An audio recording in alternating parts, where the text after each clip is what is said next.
Bismillahirrahmanirrahim. Assalamualaikum warahmatullahi wabarakatuh. Bapak Ibu Guru hebat se-Indonesia, Asesmen Kompetensi Minimum atau yang disingkat AKM menjadi isu yang paling hangat saat ini di negara kita. Sudah siapkah kita melaksanakannya? Bagaimana gambaran lengkap AKM itu? Pada kesempatan ini, kami akan membedah seluk-beluk AKM dengan lengkap. Mari kita saksikan bersama-sama.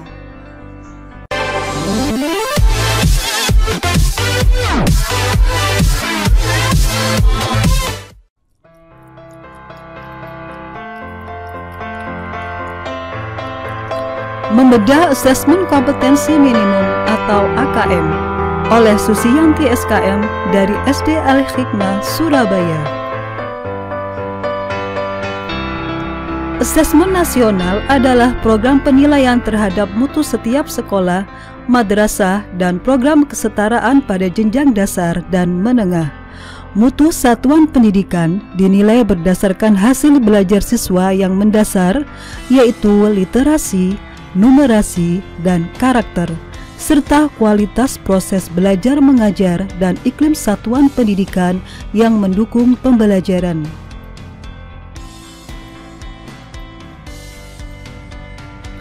Instrumen asesmen nasional atau AN diambilkan dari 3. Yang pertama adalah asesmen kompetensi minimum atau AKM, mengukur kompetensi mendasar literasi membaca dan numerasi siswa. Yang kedua adalah survei karakter, mengukur sikap, nilai, keyakinan, dan kebiasaan yang mencerminkan karakter siswa. Yang ketiga adalah survei lingkungan belajar, mengukur kualitas berbagai aspek input dan proses belajar mengajar di kelas maupun di tingkat sekolah. Sedangkan manfaat asesmen nasional yang pertama adalah sebagai potret kualitas pembelajaran di sekolah atau daerah. Yang kedua, sebagai umpan balik peningkatan kualitas pembelajaran di sekolah atau daerah.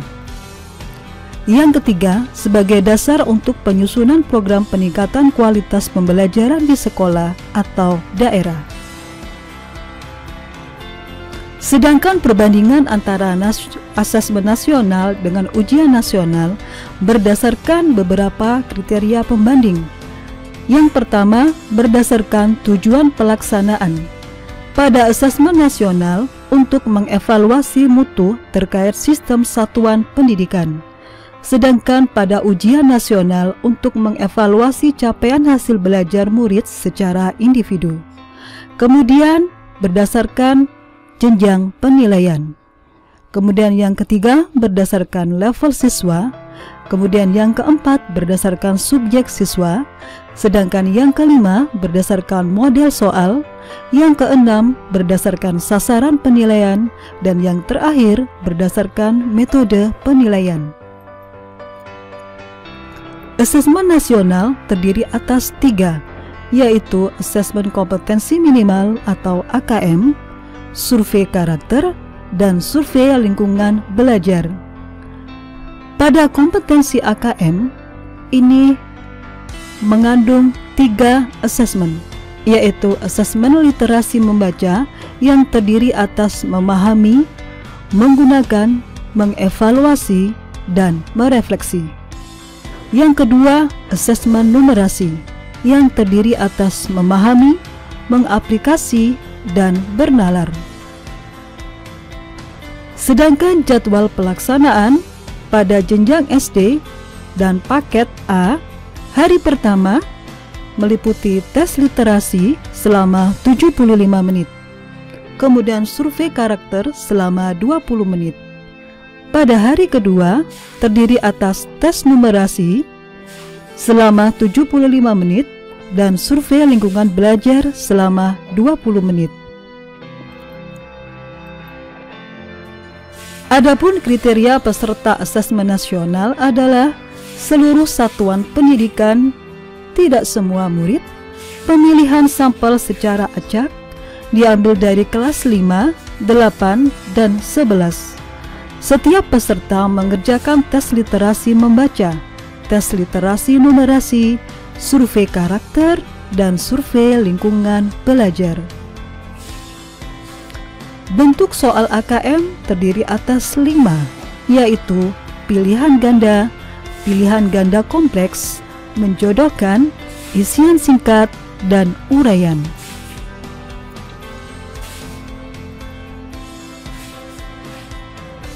Komponen AKM literasi membaca meliputi konten yang terdiri atas teks informasi, teks fiksi, kemudian proses kognitif terdiri atas menemukan informasi, interpretasi dan integrasi, dan evaluasi dan refleksi. Kemudian yang ketiga adalah konteks yang terdiri atas personal, sosial budaya, dan saintifik.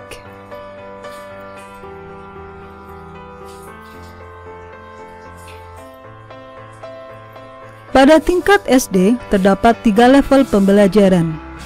Yang pertama, level pembelajaran 1 untuk kelas 1 dan 2.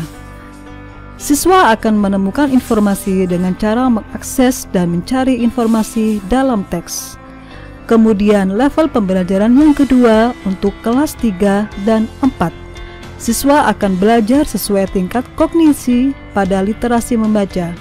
Hanya saja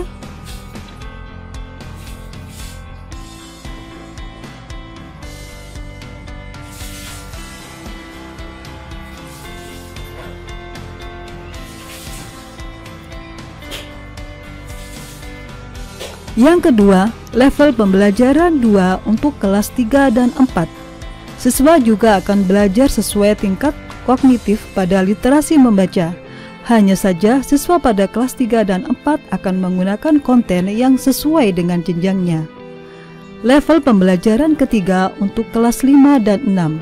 Siswa akan belajar sesuai dengan tingkat kognitif pada literasi membaca. Hanya saja, kelas 5 dan 6 akan menggunakan konten yang sesuai dengan jenjangnya.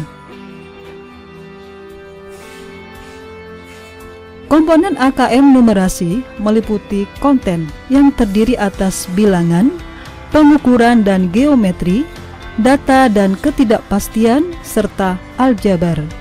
Yang kedua, proses kognitif yang terdiri atas pemahaman, penerapan, dan penalaran. Yang ketiga adalah konteks, terdiri atas personal, sosial budaya, dan saintifik. Pada tingkat SD terdapat 3 level pembelajaran. Yang pertama adalah level pembelajaran 1 untuk kelas 1 dan 2. Terdapat 3 konten, yakni bilangan, geometri, dan pengukuran, serta aljabar. Level pembelajaran kedua untuk kelas 3 dan 4 terdapat 4 konten, yaitu bilangan, geometri dan pengukuran, aljabar, serta data dan ketidakpastian. Level pembelajaran ketiga untuk kelas 5 dan 6 terdapat 4 konten juga, yakni bilangan, geometri dan pengukuran, aljabar, serta data dan ketidakpastian. Kemudian Bapak dan Ibu guru hebat se-Indonesia mengidentifikasi 4 kategori tingkat penguasaan kompetensi, yaitu tahap pelaporan hasil AKM. Setelah pelaksanaan AKM adalah tahap pelaporan hasil asesmen. Kemudian tingkat penguasaan kompetensi. Dari laporan hasil asesmen kompetensi tersebut, satuan pendidikan dapat melihat tingkat penguasaan kompetensi siswanya. Hasil AKM dilaporkan dalam 4 kelompok yang menggambarkan tingkat kompetensi yang berbeda. Yang pertama adalah kelompok perlu intervensi khusus, kemudian kelompok dasar, kemudian kelompok cakap, dan kelompok mahir. Sedangkan pada numerasi dibagi juga menjadi 4 kelompok, yaitu kelompok intervensi khusus, murid hanya memiliki pengetahuan matematika yang terbatas.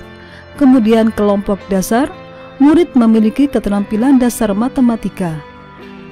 Kemudian yang ketiga, kelompok cakap. Murid mampu mengaplikasikan pengetahuan matematika yang dimiliki dalam konteks yang lebih beragam. Sedangkan yang keempat, yaitu kelompok mahir, murid mampu bernalar untuk menyelesaikan masalah kompleks serta non-rutin berdasarkan konsep matematika yang dimilikinya. Perbandingan antara pembelajaran berbasis kompetensi dan pembelajaran berbasis konten bisa Bapak dan Ibu guru lihat. Ada perbedaan mendasar di situ.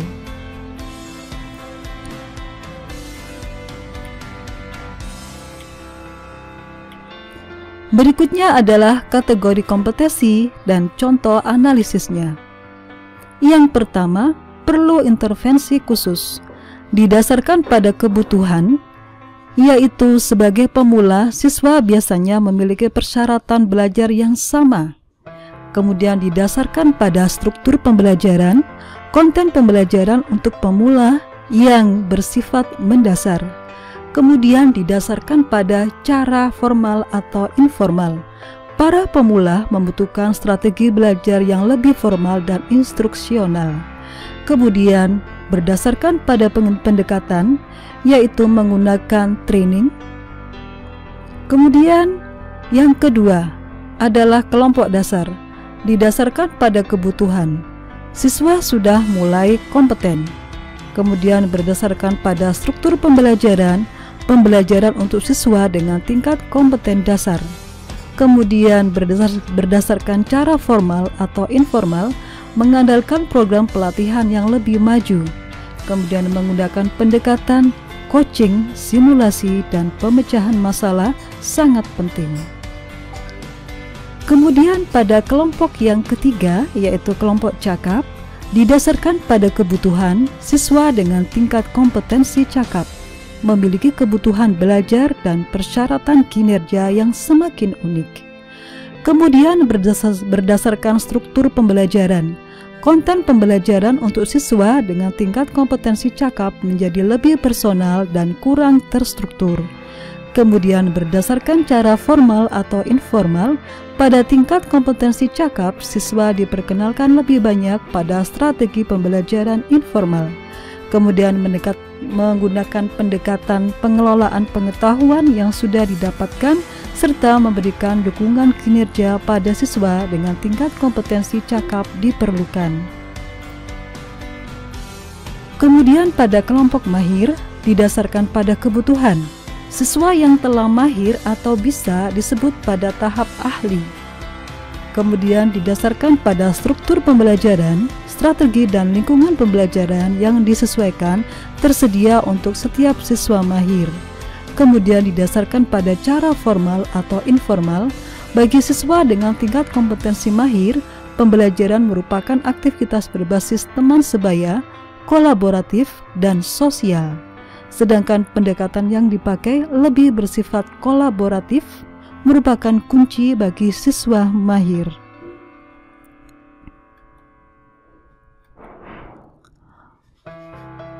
Bapak dan Ibu guru hebat, direkomendasikan strategi pembelajaran berdasarkan hasil laporan AKM. Dengan penjelasan dan ilustrasi di atas, diharapkan guru dan pemangku kepentingan pendidikan lainnya dapat memperoleh gambaran AKM secara komprehensif. Meskipun AKM tidak mengukur secara spesifik capaian belajar pada mata pelajaran, namun pelaporan hasil AKM dapat dimanfaatkan untuk perbaikan proses pembelajaran pada berbagai mata pelajaran, dan tentunya didasarkan pada analisis hasil laporan AKM. Bapak Ibu guru hebat se-Indonesia, demikianlah penjelasan tentang asesmen kompetensi minimum yang akan kita laksanakan.